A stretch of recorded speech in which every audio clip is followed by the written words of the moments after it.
বৈশাখী শোভাযাত্রা ও নববর্ষ উদযাপনের খবর জানাতে এই মুহূর্তে চারুকলায় আছেন সহকর্মী সাবতানি প্রত্যয়, নাইব হাসান এবং শাহবাগে আছেন রৌনক নিয়ন্তা।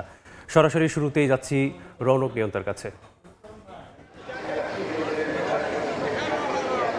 নববর্ষের শুভেচ্ছা সবাইকে। আর এর মধ্যেই আমরা দেখতে পাচ্ছি জাতীয় সত্তার যে অন্যতম ধারক বাহক আমাদের এই পহেলা বৈশাখ সংস্কৃতির বাঙালিয়ানার এই ধারকের অন্যতম মূল আকর্ষণ শোভাযাত্রা। সেটিকে আমরা যে নামেই ডাকি না কেন, বৈশাখী শোভাযাত্রা, আনন্দ শোভাযাত্রা, মঙ্গল শোভাযাত্রা, সেই শোভাযাত্রা এবছর বৈশাখী শোভাযাত্রা নাম পেয়েছে এবং এর থিম হয়েছে গণতন্ত্রের পুনরুত্থান, নববর্ষের ঐকতান, গণতন্ত্রের পুনরুত্থান, নতুন গণতান্ত্রিক অগ্রযাত্রার ধারায় এবারের বৈশাখ পূর্ণতা পেয়েছে।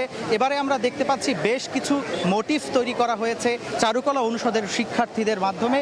এখানে আমরা দেখতে পাচ্ছি বাউলদের উপর হামলা এবং বিভিন্ন সময়ে বিভিন্ন জায়গায় সংগঠিত সহিংসতার প্রতিবাদের বিরুদ্ধে এখানে আমরা একতারা দোতারার মতো বাদ্যযন্ত্র দেখতে পাচ্ছি, আমরা বিভিন্ন ধরনের পাখি, মোরগ এগুলো আমরা দেখতে পাচ্ছি। একই সঙ্গে সময় যত গড়াচ্ছে এখানে বিভিন্ন বয়সী মানুষের ভিড় কিন্তু বাড়ছে।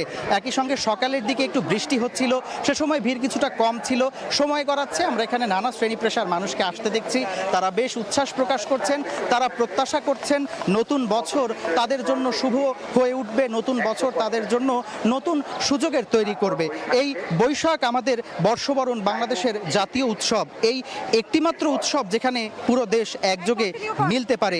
সব ধর্ম, বর্ণ, মানুষ, জাতিগোষ্ঠী, পাহাড় সমতল, নারী পুরুষ বৃদ্ধ সকলে মিলে এই উৎসবে সার্বজনীনভাবে মিলেমিশে একাকার হয়ে যান।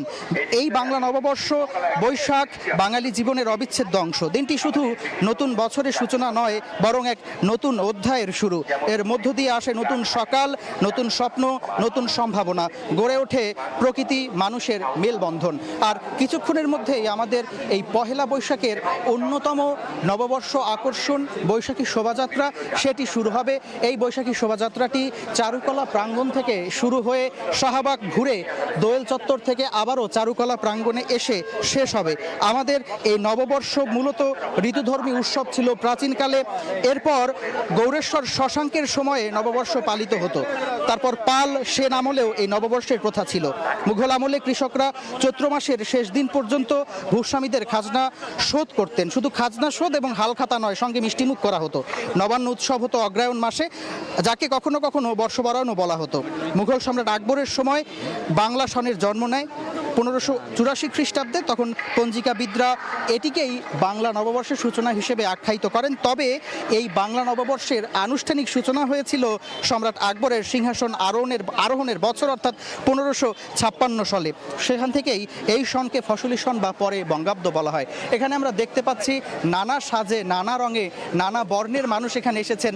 কেউ বাউল সেজে এসেছেন, কেউ এখানে আমরা একটু আগে দেখেছিলাম যেখানে কেউ ঢোল নিয়ে এসেছেন, কেউ এখানে বাংলার কৃষকদের মতো করে সেজে তারা কৃষকদের প্রতিনিধি হয়ে কৃষকদেরকে প্রতিনিধিত্ব করছেন। আমরা দেখতে পাচ্ছি বিভিন্ন পশু পাখির মোটিভ রয়েছে, যেই মোটিভগুলো আমাদের বাঙালি জাতিসত্তার পরিচয় বহন করে। একই সঙ্গে এই মোটিভগুলো আমাদের মনে করিয়ে দেয় যে সকল বিভেদ বিভাজনকে পাশ কাটিয়ে দিন শেষে আমরা এক সুতোয় বেঁধে থাকা বাংলাদেশি, সকল সংকটকে আমরা একসাথে কাঁধে কাঁধ রেখে মোকাবেলা করতে পারবো। এই ছিল আমার কাছে সবশেষ।